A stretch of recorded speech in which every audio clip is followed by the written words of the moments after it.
Hello दोस्तों, नमस्कार। बहुत बहुत स्वागत है आपके ही अपने YouTube चैनल पर। लेटेस्ट अपडेट आप लोगों के लिए लेकर के आए हैं। पहली बड़ी खबर में बात होगी बैलेट पेपर के जरिए हुई वोटिंग, तो कांग्रेस पार्टी ने प्रचंड जीत दर्ज की है। बीजेपी का सुपड़ा साफ हो गया। कांग्रेस पार्टी में जश्न, बीजेपी में सन्नाटा। जानेंगे कहां से खबर आ रही है। बात होगी दोस्तों महाराष्ट्र में। यहां पर महाराष्ट्र के चुनावी नतीजों को सुप्रीम कोर्ट में चुनौती देने की बड़ी तैयारी में एमबीए नजर आ रहा है। वकीलों की फौज यहां पर तैयार कर ली गई है। अब सीजीआई के पास में जाएगा मामला। महाराष्ट्र की जनता भी सड़कों पर उतर चुकी है, पूछ रही है आखिर कांग्रेस को एक भी वोट कैसे नहीं मिला जबकि हम लोगों ने वोट दिया। जानेंगे कहां से मामला आ रहा है। बात होगी दोस्तों, आज संसद में पहले ही दिन जबरदस्त तरीके से हंगामा देखने को मिला है। भाजपाई दिग्गज नेता संसद से भागते हुए नजर आए। एक एक करके हर जरूरी खबर आप तक पहुंचेगी। लगातार बने रहिएगा, खबरों में बढ़ेंगे दोस्तों। उससे पहले अगर आप लोग भी यही मानते हैं कि आने वाले वक्त में राहुल गांधी देश का नेतृत्व जरूर ही करेंगे और देश के प्रधानमंत्री बनेंगे, तो अभी इस वीडियो को लाइक कीजिएगा दोस्तों, और कमेंट बॉक्स में वी सपोर्ट कांग्रेस जरूर ही कमेंट कीजिएगा। सीधे खबरों की तरफ बढ़ते हैं। अपडेट आ रही है सामने निकल के। जी हां दोस्तों, आप लोगों को यहां पर बताते चलें कि दिल्ली में चुनाव हुआ। दिल्ली छात्र संघ के चुनाव में कांग्रेस की छात्र विंग एनएसयूआई ने प्रचंड जीत दर्ज की है। बीजेपी की एबीवीपी का सुपड़ा साफ कर दिया है। बताते चलें कि खबर सामने निकल के आ रही है। एनएसयूआई यहां पर प्रेसिडेंट का चुनाव जीत गई है दिल्ली के अंदर, जो कि 7 साल के बाद यहां पर एनएसयूआई ये चुनाव जीती है। और वहीं सचिव के पद पर एनएसयूआई आगे, उपाध्यक्ष के पद पर एबीवीपी आगे, और वहीं सह सचिव के पद पर एनएसयूआई की जीत हुई है जबरदस्त तरीके से। ये चुनाव यहां पर बताया जा रहा है कि बैलेट पेपर के जरिए हुआ, जिसमें कि भाजपा ने किसी भी प्रकार की कोई गड़बड़ी नहीं कर पाई। यानी कि जहां पर भी ईवीएम से चुनाव होता है वहां पर भाजपा आसानी से चुनाव एक तरफा जीत लेती है, लेकिन जहां पर बैलेट पेपर से चुनाव होता है वहां पर भाजपा हार जाती है। दोस्तों इतना ही नहीं, खबर आ रही है सामने निकल के महाराष्ट्र से। महाराष्ट्र के चुनावी नतीजों को चुनौती देने की बड़ी तैयारी। महाराष्ट्र के चुनाव में हुई धांधली पर चुनाव आयोग बुरी तरह से फंसता हुआ नजर आ रहा है। उद्धव ठाकरे, शरद पवार और राहुल गांधी तीनों यहां पर कोर्ट जाने का मन बनाते हुए नजर आ रहे हैं। सूत्रों के अनुसार ये बड़ी जानकारी आई है। दोस्तों सूत्रों ने दावा किया है कि आने वाले दिनों में यहां पर 150 से भी ज्यादा जो प्रत्याशी हैं कोर्ट में याचिकाएं दायर कर सकते हैं। इतनी बड़ी मात्रा में याचिकाएं दायर होने से यहां पर न्यायपालिका पर भी दबाव बनेगा और उसके लिए याचिकाएं खारिज करना आसान नहीं होगा किसी भी कीमत पर।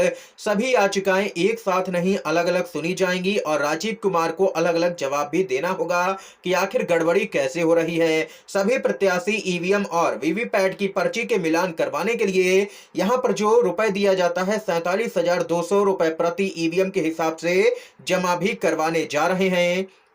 राजीव कुमार ईवीएम और वीवीपैट की पर्चियों के मिलान के लिए तैयार नहीं है, जिसके बाद माना जा रहा है कि सुप्रीम कोर्ट चुनाव आयोग को बड़ा झटका दे सकता है। दोस्तों बताते चलें कि एमबीए ने अपनी पार्टी के वकीलों को तैयार रहने को कह दिया है और ईवीएम के एक्सपर्ट भी बुला लिए गए हैं। यानी कि अब बड़ी यहां पर तैयारी इंडिया गठबंधन की तरफ से ईवीएम के खिलाफ में देखने को मिल रही है। दोस्तों सुप्रीम कोर्ट जाएगा पूरा मामला, जो गड़बड़ी की गई है भाजपा की तरफ से चुनाव में।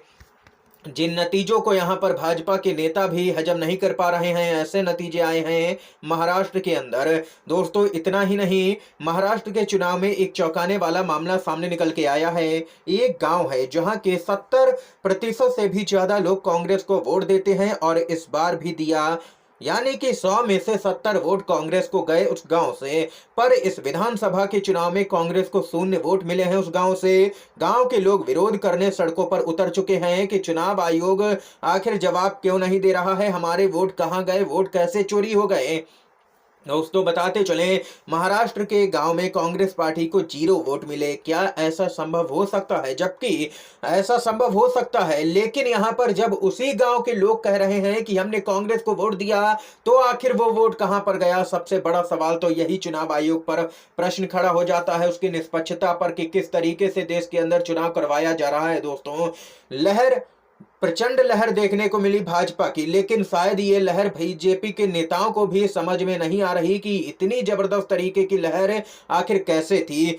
लेकिन नतीजों में तो लहर ही नजर आ रही है। लेकिन अब महाराष्ट्र की जनता सड़कों पर उतर चुकी है और विरोध दर्ज करवा रही है। अब जनता ही मोर्चा संभालती हुई नजर आ रही है और पूछ रही है चुनाव आयोग से कि हमारा वोट कहां पर गया, वोट चोरी कैसे हुआ, हमने कांग्रेस को वोट दिया था, हमारा वोट बीजेपी को कैसे गया। ये यहां पर अब महाराष्ट्र की जनता विरोध करने सड़कों पर उतर चुकी है। दोस्तों, आप लोगों की क्या कुछ राय है? आप लोग ईवीएम के जरिए मतदान के समर्थन में खड़े हैं या फिर बैलेट पेपर के जरिए मतदान के समर्थन में? कमेंट बॉक्स में अपनी राय जो भी हो बताइएगा जरूर ही। इसके साथ ही दोस्तों, खबर आ रही है संसद का सत्र यहां पर आज से शुरू हुआ और जबरदस्त हंगामा देखने को मिला। अडानी मुद्दे पर संसद में विपक्ष का हल्ला बोल, जेपीसी जांच की मांग, दोनों ही सदन की कार्रवाई यहां पर स्थगित की गई।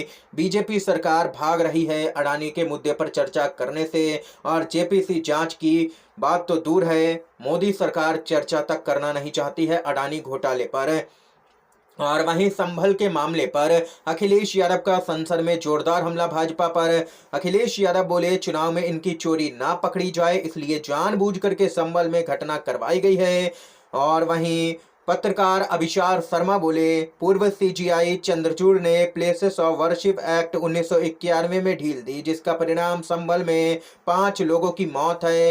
ये यहाँ पर अभिषार शर्मा की तरफ से बयान आया। और वहीं आम आदमी पार्टी के सांसद संजय सिंह की तरफ से भी प्रतिक्रिया आई है। बीजेपी ने यूपी को बर्बाद कर दिया है। संजय सिंह बोले कि संभल की हिंसा भारतीय झगड़ा पार्टी और योगी सरकार के द्वारा प्रायोजित हिंसा है। ये आम आदमी पार्टी के सांसद संजय सिंह जबरदस्त तरीके से भड़के हैं योगी सरकार पर। इतना ही नहीं दोस्तों, संसद के अंदर तो इंडिया गठबंधन ने जोरदार तरीके से मोदी सरकार को अडानी महाघोटाले पर घेरा है। लेकिन संसद में कांग्रेस अध्यक्ष ने गौतम अडानी समूह का मुद्दा उठाया तो वहीं संसद के बाहर यूथ कांग्रेस ने भी इसी विषय पर जोरदार तरीके से प्रदर्शन किया है। और यहां पर आर पार की लड़ाई कांग्रेस पार्टी लड़ती हुई नजर आ रही है। इसके साथ ही संविधान से धर्मनिरपेक्ष समाजवाद शब्द नहीं हटेगा, सुप्रीम कोर्ट ने यह बड़ा फैसला आज यहां पर दे दिया है। इसके साथ ही खबर तेलंगाना से आ रही है। गौतम अडानी ने जो स्पोर्ट यूनिवर्सिटी के लिए 100 करोड़ रुपए दिए थे वो वापस कर दिए गए हैं, ये रेवंत रेड्डी का कहना है। बताते चलें कि तेलंगाना के मुख्यमंत्री रेवंत रेड्डी ने गौतम अडानी को 100 करोड़ रुपए वापस लौटा दिए हैं जो हाल ही में उन्होंने स्पोर्ट यूनिवर्सिटी के लिए दिए थे। अब इस विश्वविद्यालय को अडानी की मदद के बिना कांग्रेस की तेलंगाना सरकार के द्वारा बनाया जाएगा, ये रेवंत रेड्डी की तरफ से ऐलान भी किया गया है। दोस्तों, इस समय की तमाम बेहद ही बड़ी खबरें थी, मुख्य समाचार सामने निकल के आए जो हमने आप तक पहुंचाए। वीडियो अगर आप लोगों को दोस्तों पसंद आया हो तो लाइक कीजिएगा, इन खबरों को शेयर कीजिएगा।